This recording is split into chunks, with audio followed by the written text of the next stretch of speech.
Cuma jadi kita akan sejarah kita tinggalkan dulu sejenak sambil kita mengangkat kembali dalam perjalanan pembicaraan kita, karena waktu mungkin tidak akan cukup untuk hari ini, siang, sore, malam, dan pagi hari, karena besok pagi hari hanya ada satu jadwal lagi. Sekarang kita melihat bagaimana sebenarnya gereja ini sampai kepada taraf yang sekarang ini, dan bagaimana kita mencoba mencari sumber-sumber oleh mana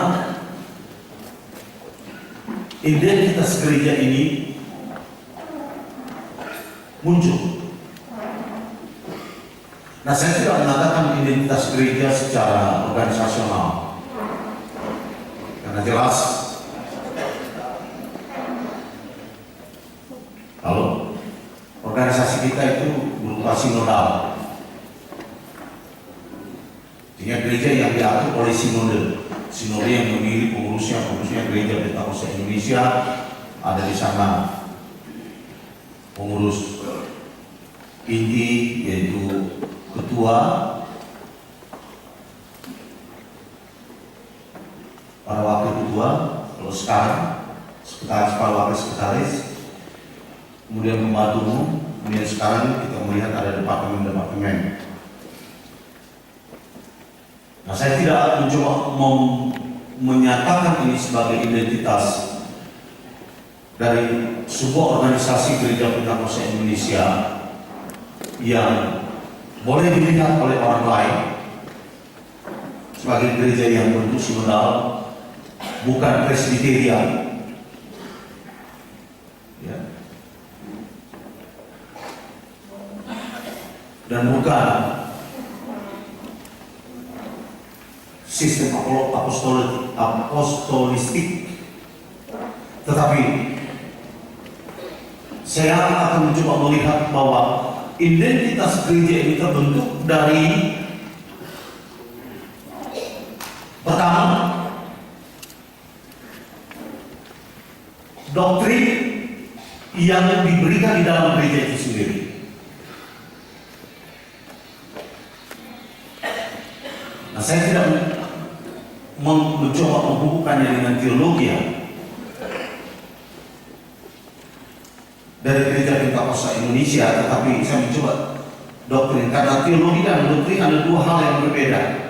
Teologi itu adalah pure science of how to know God. Jadi itu adalah ilmiah murni untuk bagaimana cara mengenal Tuhan, mengenal Allah,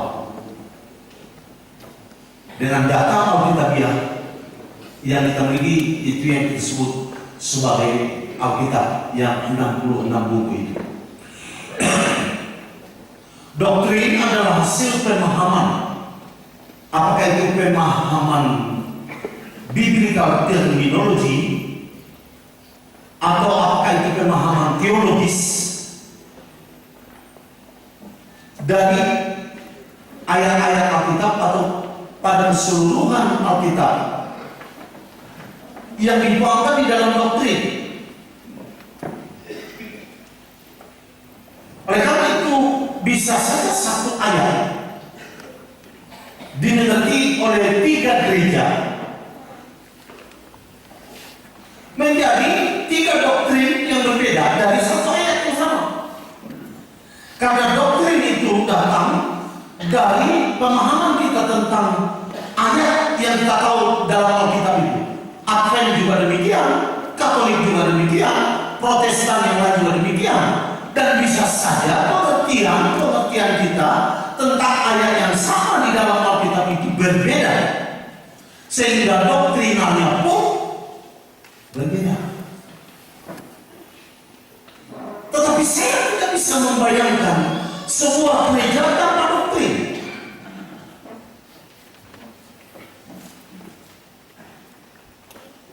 Karena identitas gereja itu lebih banyak kita kenal dari sistem doktrinal. Barangkali isi daripada doktrin-doktrin yang dikatakan. Nah, gereja Pentakosta Indonesia pada hakikatnya sudah mempunyai doktrin, walaupun itu tidak dibukukan seperti sebuah order atau membentuk satu ordo di dalam simpang siur kegerejaan di Indonesia atau dunia ini, atau tidak membentuk satu apa yang kita sebut sebagai peraturan doktrinal gereja, karena tidak ada bukunya. Kita belum kodenisasi ya, itu istilah itu untuk kodenisasi, belum membuat kodenisasi dari semua apa yang telah dipahami oleh gereja ini tentang adat, tentang politik, tentang sosial, tentang surga, tentang kematian, tentang hidup, tentang kekayaan, tentang semuanya belum dikodenisasi. Mudah-mudahan pada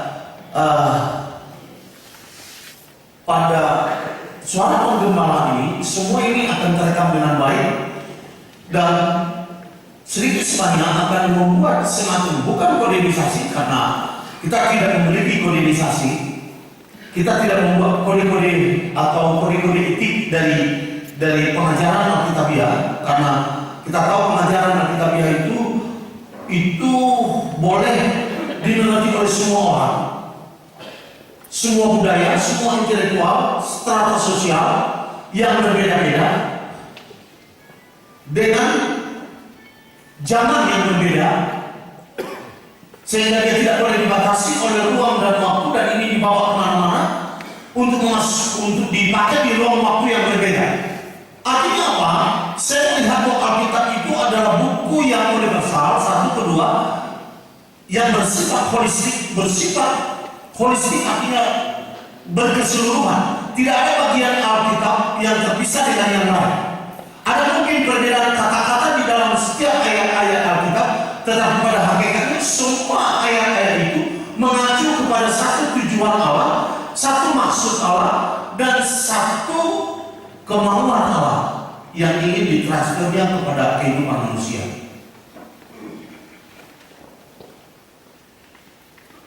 Tapi mudah-mudahan dengan adanya soal penggembalaan ini ada semacam katakanlah urutan-urutan atau mungkin informasi-informasi atau barangkali aktualisasi dari semua apa yang telah dipahami oleh gereja ini selama 70 tahun ini. Saya khawatir kalau ini tidak ada, generasi yang akan datang akan meraba-raba dari mana gereja ini datang dan tidak kemana. Paling sedikit kita harus mengerti ada satu poin di mana kita berangkat dan ada satu tujuan di mana kita akan tiba. Sebab kalau tidak, kita hanya berkeliling-keliling saja dan tidak mempunyai pendirian sebagai gereja. Di tengah-tengah simpang siurnya masuk dan keluarnya ajaran-ajaran sekularisme, ajaran-ajaran liberalisme, ajaran-ajaran yang mungkin bersifat kontemporer yang telah sedikit sebanyak mempengaruhi kegerejaan. Saya tidak ingin secara pribadi sebagai pimpinan gereja ini, saya tidak ingin melihat gereja ini menjadi satu gereja tong sampah. Semuanya sama saudara.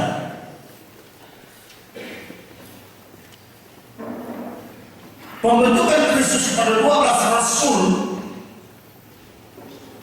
adalah menurut saya menghindarkan gereja yang akan terbentuk di dunia ini dari tong sampah. Karena 12 murid ini dilatih oleh Tuhan selama 3,5 tahun untuk menjadi murid yang mengerti akan maksud Allah, mengerti akan Tuhan Yesus itu sendiri. Itulah sebabnya dialog antara Tuhan Yesus dengan murid-muridnya itu terjadi terus-menerus, bukan sesuatu yang terputus-putus, tetapi terus-menerus. Kedua, bahwa ajaran Kristus itu adalah yang diberikan kepada 12 murid ini, dan 12 murid ini akan membawa ajaran kepada seluruh dunia, menjaga pertama originalitas pengertian. Sebab kalau ajaran Kristus ini diberikan kepada setiap orang yang mendengarkan dan tidak ada pertanggungjawaban atas pengertian akan firman Tuhan yang diberikan kepada mereka, maka akan terjadi kekacauan, multi pengertian akan terjadi. Dan kalau terjadi multi pengertian, maka multi keselamatan akan terjadi. Para Yesus mencoba memberitahukan kepada kita bahwa sebenarnya keselamatan itu hanya ada satu. Kedua, bahwa pintu itu hanya ada satu. Ketiga, bahwa mediator itu menurut Rasul Paulus hanya ada satu. Antara kata Rasul Paulus, antara surga dan dunia itu hanya ada satu. Menghindari ini ada murid yang sifatnya sentralistik, yang diajar mengenal Kristus dan mengenal ajarannya, barulah mereka diperlengkapi dengan Roh Kudus untuk berbicara kepada seluruh dunia. Dan murid-murid ini juga membentuk murid-murid yang lain dengan pengajaran yang sama, pengertian yang sama, pengenalan yang sama. Sebagaimana Petrus katakan, apa yang kami miliki, apa yang kami punyai, itu yang kami berikan kepada kamu. Di luar itu kami tidak bertanggung jawab. Nah, saya ingin bahwa gereja ini menjadi pusat pemberitaan Kristus yang benar, bukan tong sampah dengan semua hal-hal yang kita tidak mengerti masuk saja, buang saja ke dalam, ambil dari sana kita tidak tahu dan tidak mengerti, tidak ada seleksi, tidak ada pengujian. Kalau Paulus mengatakan ujilah segala perkara bergambaran, di sini sebenarnya analogi dari pengujian, check and recheck for quality, not just for quantity, tapi quality, cek untuk kualitas supaya apa yang pantas kita pegang, kita pegang. Pun kita tidak mencoba menutup diri kepada semua paradigma, hasil paradigma dunia, orang-orang lain lah katakan, jangan saya katakan dunia, hasil paradigma orang-orang lain, gereja lain, tetapi kita seleksi. Apakah cocok dengan budaya kita? Yang saya bukan budaya Batak, tapi budaya gereja kita. Karena setiap gereja mempunyai budaya masing-masing yang mereka sukai dan senangi. Dan itu baik walaupun itu tidak diamalkan oleh orang lain. Katakan saja kita tidak mengamalkan. Gereja Protestan Lutheran pada awalnya di Jerman itu, setiap mereka mengalami pendeta, itu pendeta berdiri di itu. Lalu jemaat yang keluar menyalami mereka. Kita berbeda. Pendeta tidak menunggu di pintu, tapi pendeta menunggu di depan dan jemaat disalami oleh jemaat. Dua-duanya tidak alkitabiah. Yang alkitabiah di sana adalah perbuatannya adalah memberi salam satu sama lain. Nah, tidak harus di depan dan tidak harus di belakang, tidak harus datang atau tidak harus mendatangi, tetapi ada budaya gereja kita suka begini, kita senang begini.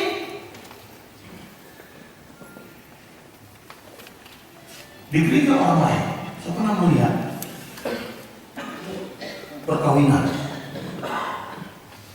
Katakan dulu saya tidak 100% harus saudara akui apa yang saya katakan ini.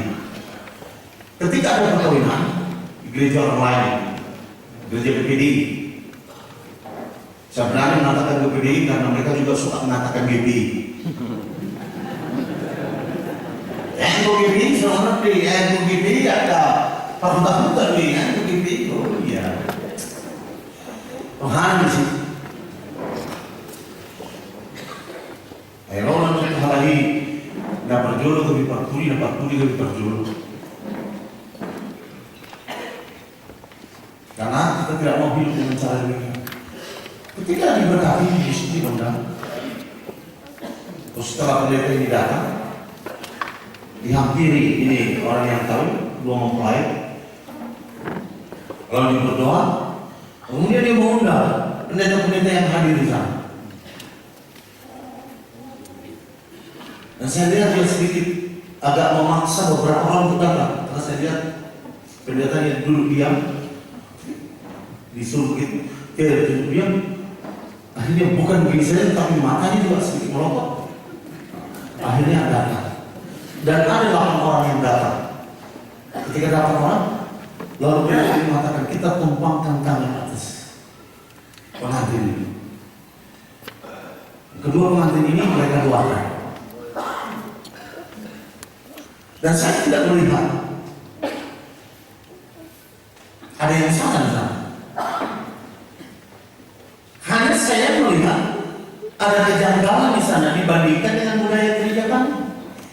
Karena kalau gereja kami hanya satu orang yang memberkati, yang diunjuk untuk itulah memberkati. Bukan semua pendeta yang ada di sana diundang untuk itu.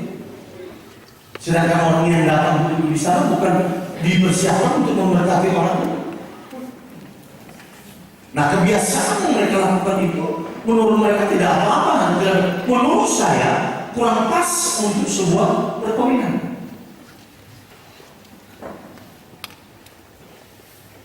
Karena bukan di jumlah berapa orang yang memberkati ini, maka berkat itu dibanding sendiri ke rumah kerung toma-toma sama tali Bali lah kepada tali kecap sudah bertemu toma-toma sudah bertemu. Nah, saudara, mana yang saudara pilih? Tentu saudara berpihak kepada saya sedikit sebanyak bahwa lebih baguslah memberkati perkawinan itu, karena itu sudah diatur sedemikian rupa dari semua perjalanan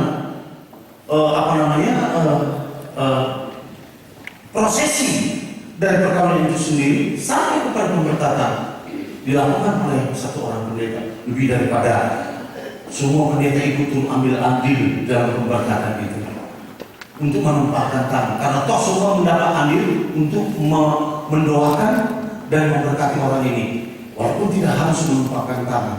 Nah, saya tidak melihat saudara apa yang kita lakukan berasal dari budaya gereja Lutheran ini, Protestan Lutheran ini, hal yang buruk. Bukan karena kita datang dari gereja HKBP lalu kita mengatakan apa yang mereka lakukan harus kita rombak, harus kita ganti karena itu HKBP. Tidak. Kalau saja saudara mau jujur, banyak dari sistem gereja HKBP itu jauh lebih jujur dari kita. Kita lihat mencoba gereja dan ingin kita bekerja. Mulu subuh ya barang. Mulu subuh ya aku kemudian coba-coba main bestri kemana?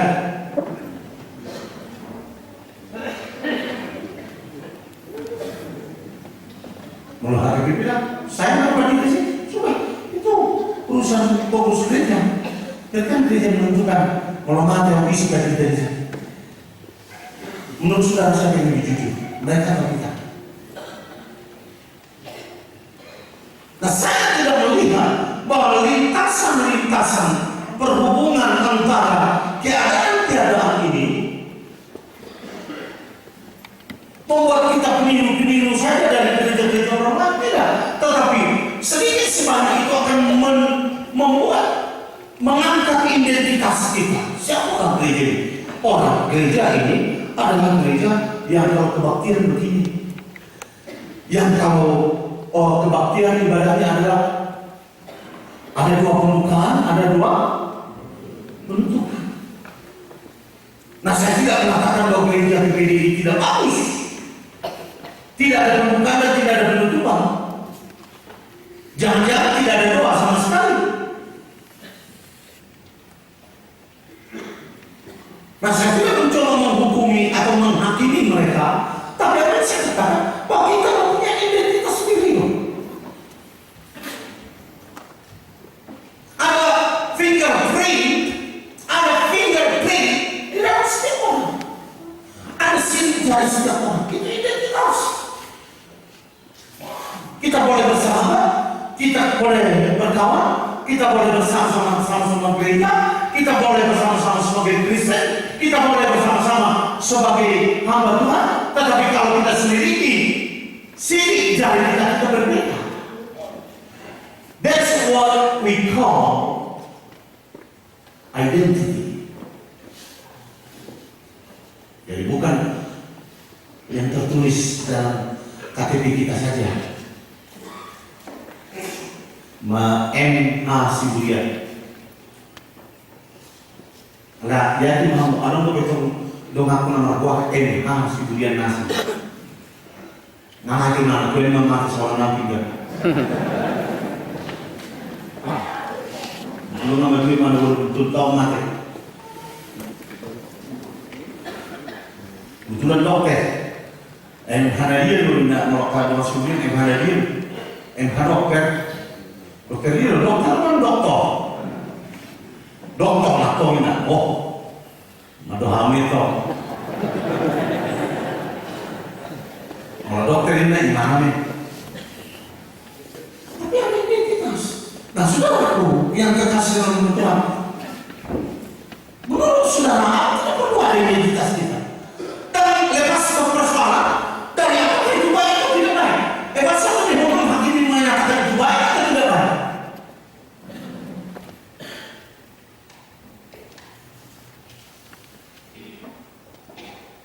Identitas gereja kita adalah ciri khas yang dilihat pada orang. Dan kita tidak mencoba untuk untuk menggantinya dengan operasi-operasi plastik, misalnya hidung kita ganti jadi lebih mancung. Somondongan, istri dongan, dengan di kantor. Lalu mana tujuh Pak? Anak lembaga ibungan operasi. Dan berhasil operasi pertama, lalu si operasi kedua. Oma di Lokoto. Itulah anak Kevin. Beberapa saat kemudian setelah operasi, setengah tahun, dia flu. Dia mana? Muncul panas kok. Satu kali pada kuas kemo. Nanti di cokol mani terus nak kalor ibu no, nah nanti teri. Eko dia ya, asyik sini. Dia ya apa ini? Dari sapi memang kita berhasil. Sesudah dalam fokus nanti kita, tak mungkin itu jemaah. Maksudmu, dari itu identitas mengenai semua Allah. Bohimu, ayat kalau mengenai bagasani, seperti ini. Dan menganggap mana pangarahom di Matureho daripada identitas bohimu, bagulang pengataman bebas itu dari kehukum mengenai oh itu biar menghapus soal konsep perbaikan yang pas duk selesai sudah operasi-operasi perbaikanmu ternyata yang keluar adalah persili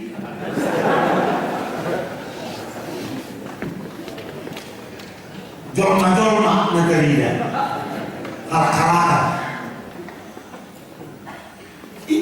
dan kurang dari nonton senang waktu kunangan mengoperasi 27 tahun yang lalu saya sudah ambil, saya sudah lihat, saya sudah pelajari, saya ke gereja orang lain. Nah, sobi notomu, seri kau bertemu tuh gini. Sorry, aku gini. Bandung yang lau, di sini, waktu yang sore, selasa, lau, menyamakan masuk gila. Jalan, resa, ikut jujur mana? Cocok bertahan dari mana? Cocok bertahan dari mana? Saya jujur kalau saya dulu guna, tetap luka luar. Nggak diambil nanti Pak.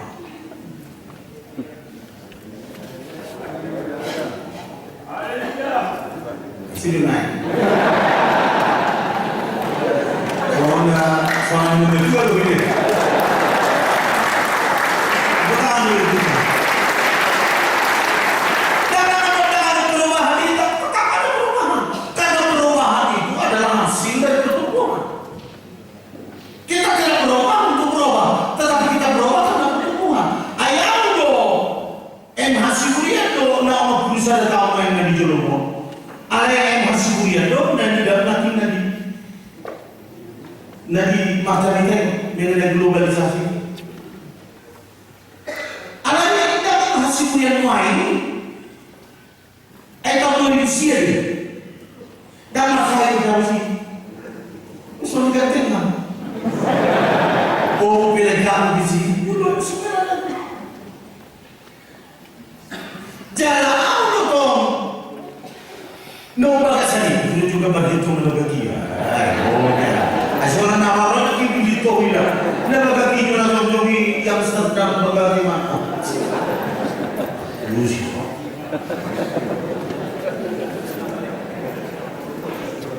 Pakai jas, bersih. Ayo kita disuruh orang baru doa ini yang kotak maju. Orang mengira kita senang banyak.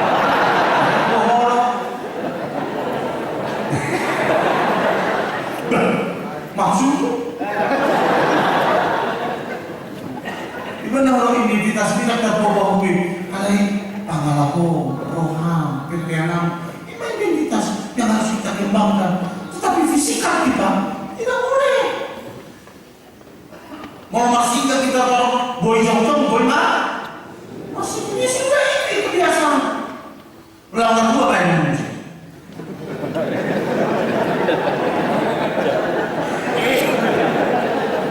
Nanti dalam orang nak bayar gaban.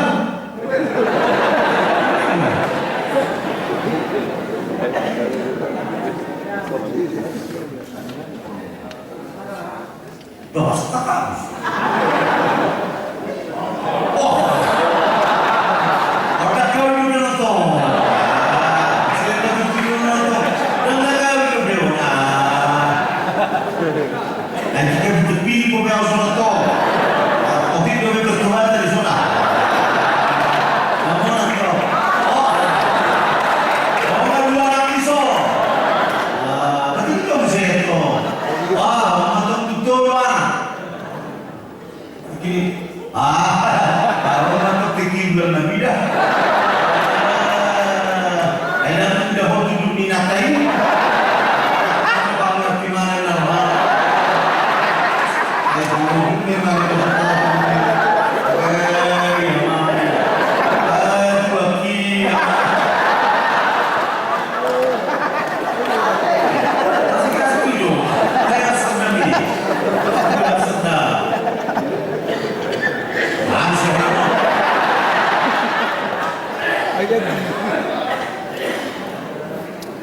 Orang tahu.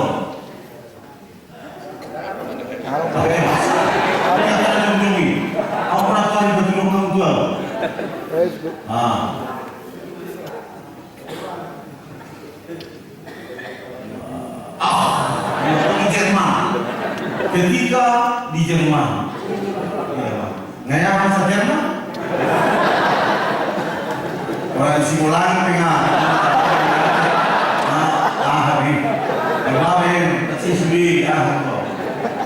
Ini ketika di Amerika tahun 90 ya, awal pimpinan di sana, saklon bangsa pimpin, 16 bangsa, awal semua pimpin, mulai dari hari pertama sampai yang terakhir. Ya ada lagi bangsa yang lain, orang lain juga yang ini. Ada, bang memang tinggal orang kita Muslim, kita masuk yang internasional. Dari sini, tuhan mengarang mungkin.